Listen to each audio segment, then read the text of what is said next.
Welcome, everyone, to the 14th episode of the Heavy NFLD official podcast. Today, we're going to follow in the footsteps of the last episode that I did, the last two episodes that I did, the Black Metal Special, and we're going to take a look at a different genre.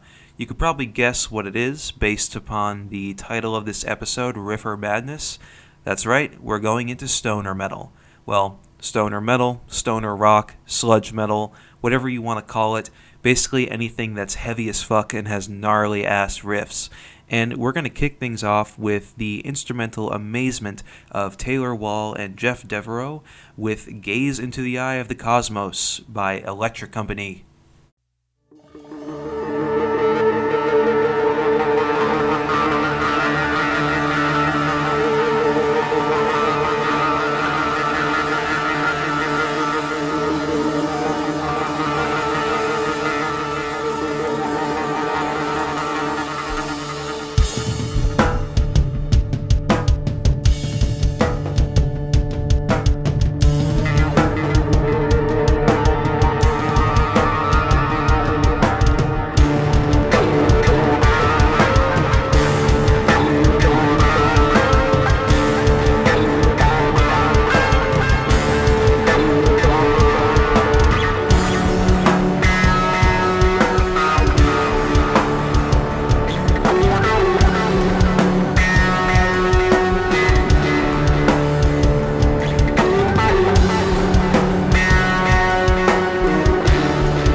Okay, so moving right along from the psychedelic tones and jams of Electrikompany, we're going down a bit of a desert rock route with the band Last Soul Down, who have a show coming up pretty soon in March. This is a track from their debut album, The Perfect Disaster, and it's called Cold Dead Hands.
Alright, so once again, that was Cold Dead Hands by Last Soul Down. Moving along, we're going to another band in the desert rock genre. These guys are called Monolithic Sorcerer. A lot of you probably do know who these guys are. And this is a track from their debut album called Blind Smoke. The name of the song is Burning Seed.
Alright, so once again, that was Burning Seed by Monolithic Sorcerer. Moving on to something a little more on the noise end spectrum of things, we're going to go to the band Monsterbator with a song from their most recent album, and excuse me because this is a bit of a mouthful, The Poxum Brow Through Intercom Suite. Whatever the fuck that means, I haven't got a clue. But this is a track from that album. It's Cracker Jackyl by Monsterbator.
Again, that was Cracker Jackyl by Monsterbator. Moving on to another band that features some of the same members as Monsterbator, chiefly Devin Milley. This band is called Sinews, for which Devin is the front man. He plays drums for Monsterbator, and you can tell because there's a lot of overlap in the sound between both of these bands. They both have a really noisy, kind of experimental vibe to them, although Sinews is definitely on the heavier end. They're more like a sludge band. I really, really enjoyed their most recent album, Aimless. I gave it a 9 out of 10 review over on the Heavy NFLD WordPress blog. And also, I did an interview with Devin, I believe it was last year, which is also on the blog as well. So if you want to give that a little read, then I would suggest going over to the blog. We're always posting really cool things over there. But this is the opening track from that new album. This is I Can't Tell by Sinews from the album Aimless.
Once again, that was I Can't Tell by Sinews.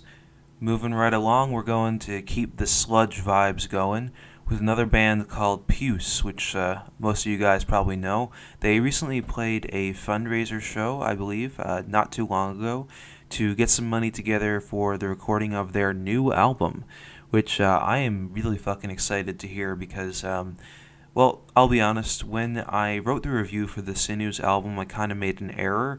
I said that Sinews was pretty much the only band in St. John's playing any kind of sludge metal, and that was, I quickly realized after I published it that was a mistake, but I didn't want to go back and edit that because I feel like it kind of took away from the points I was trying to make in the review.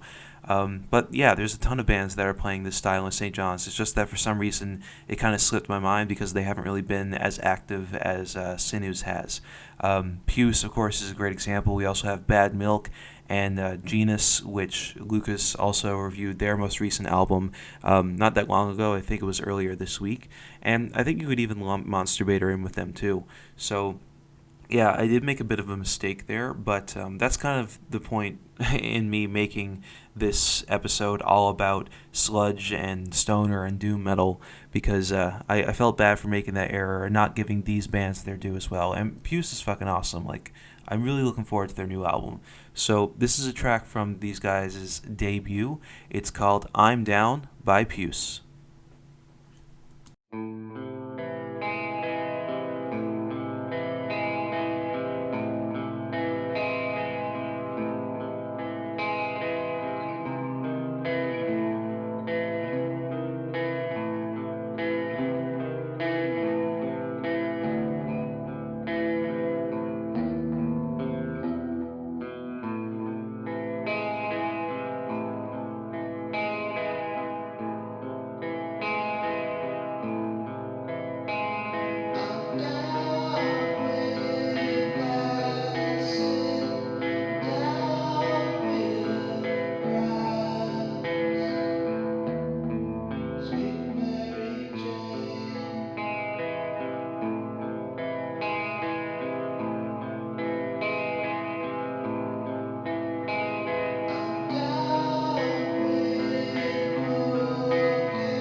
Alright, so once again, that was I'm Down by Puce.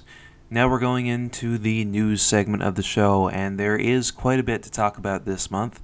Of course, the first thing I should mention is that it is officially the last day of RPM. So if you're struggling to get that album finished, well, you better work quick, because they have to be in by tomorrow.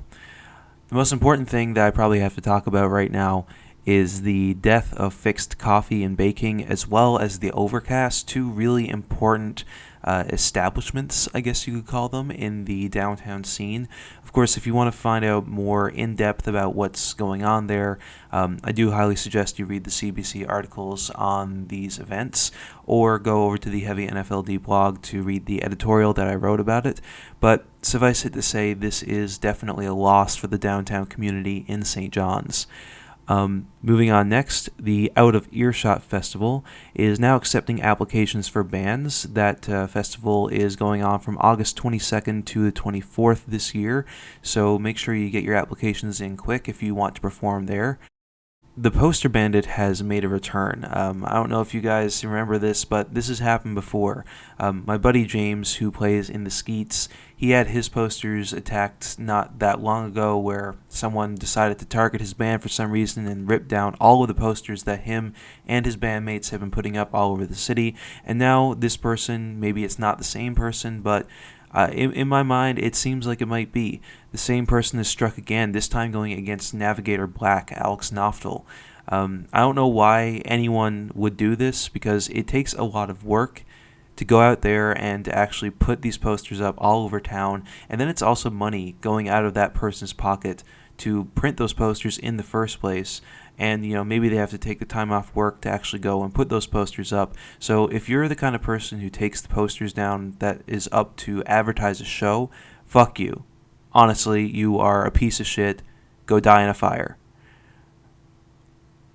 Nightbreed is back. These guys, really awesome black metal band from St. John's. I'm really happy to see them come back, because they were gone away for a while. I believe they released their demo back in 2014, so it's been 5 years since we've heard anything from these guys. Nightbreed holds a special place in my heart, because they were one of the first live bands that I ever saw in St. John's.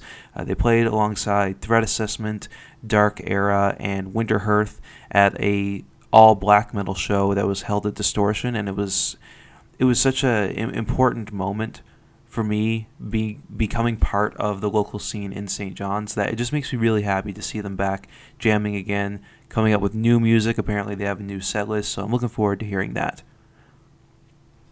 There's another new band, though, on the scene. These guys are called Eye of the Nihilist, and they are featuring John Swift on guitars, Travis Coates also on guitars, Curtis Connors on vocals, and Michael Small on drums. A really awesome lineup. Not really sure of the style these guys are playing in, but I'm sure that they're going to take the downtown scene by storm. There's been not that many albums released throughout the course of this last month. Starting off right at the very beginning of February, we had the song Fast Rocker by Emblem on the Trapped Under Ice compilation, alongside other bands like Freeways and Barrow White, who fans of the new wave of traditional heavy metal might already know. Then, of course, there is the new single from Yes Officer, who I wrote about, Paper Giant, from this guy's new album Lessons from a Snake Oil Salesman, which is coming out very soon, considering it was part of the RPM Challenge.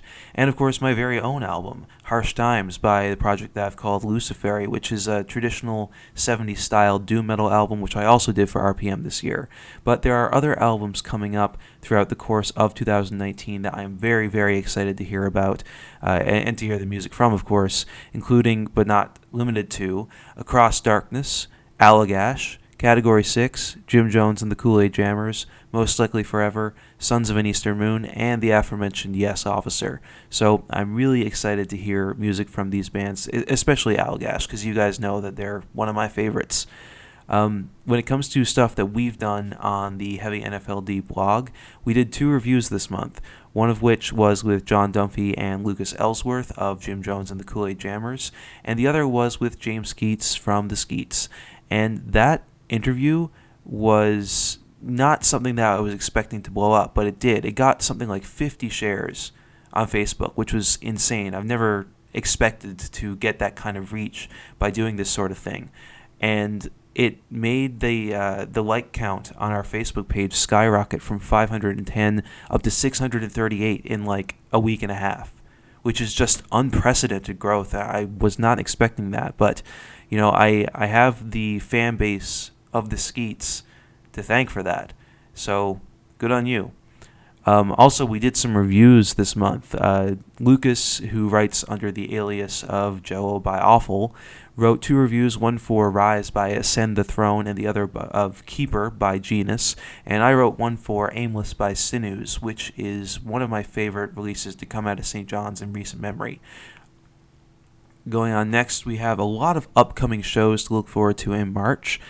First off, right at the beginning of the month, March 2nd, only a few days away from now, Gossamer and Banana Vacuum are playing at Relic Supply on Water Street, which is part of an Out of Earshot Festival fundraiser. And later that day, because that one was taking place earlier in the day, Swimming, Worst Lay, Mild Manners, and Conditioner are all playing at Bar None. So both of those shows are for fundraising for the Out of Earshot Festival, which again is supposed to take place in August. So I highly suggest that you make your way down to either one of those venues, or even both if you have the time, to show some support for the local scene and avenues like Out of Earshot that provide a venue for a lot of artists to get up and play.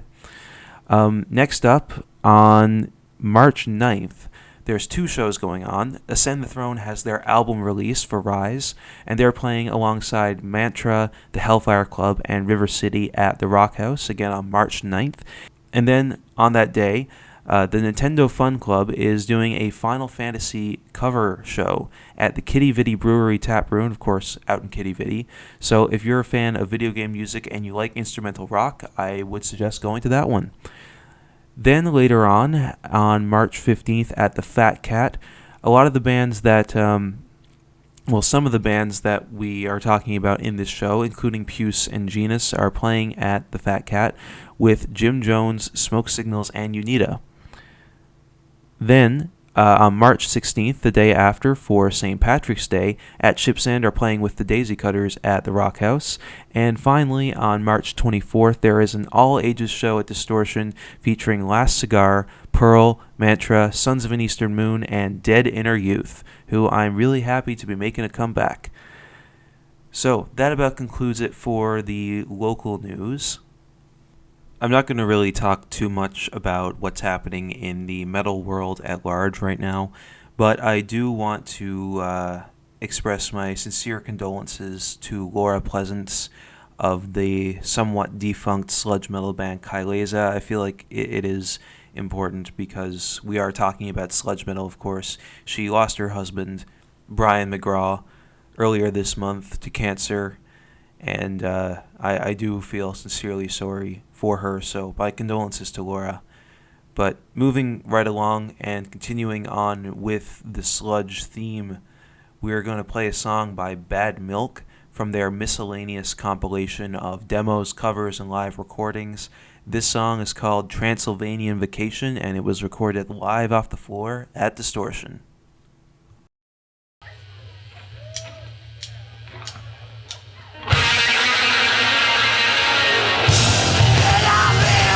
Yeah!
Alright, so that was, again, Transylvanian Vacation by Bad Milk. Continuing on with the sludge theme, though this is going to be the last sludge song that we play for the night, it's a band that's been around for a long fucking time.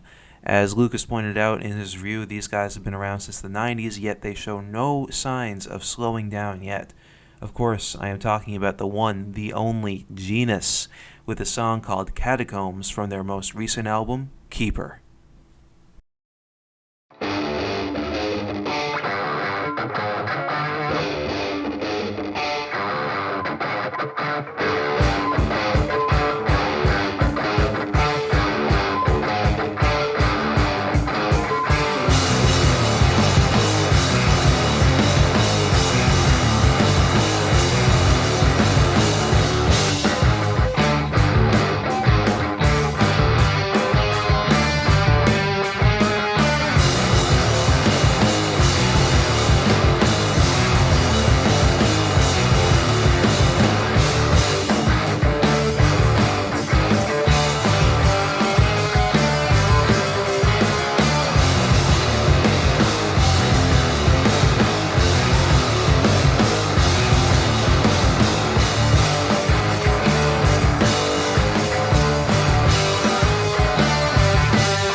Geinus absolutely killing it with the noise rock meet sludge metal meet stoner rock whatever vibes. Coming up next, we have a song by the one and only Goon. Now these guys, I feel, have a very Chelsea Wolfe-esque sound to them, and I fucking love Chelsea Wolfe, so I'm a huge fan of this band, and I really hope they come out with more than what they have already, because as it stands right now, they've only released one demo, but it is a fan-fucking-tastic demo. So this is a song from that demo, and it's called Your Skin. I had a dream last night. I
Your Skin by Goon. Again, I love these guys and I can't wait for them to put out more material. But we are coming to the end of the show, and who better to close out a show that's all about stoner rock, stoner metal, sludge metal, and doom metal than the one and only Sheavy. Arguably the biggest band to ever fucking come out of Newfoundland to play in any sort of heavy alternative genre. These guys are fucking legends, and we're going to play a song from one of their very first releases. It's called Blue Sky Mind. Thanks for tuning in. I've been your host, Akhenaten, signing off.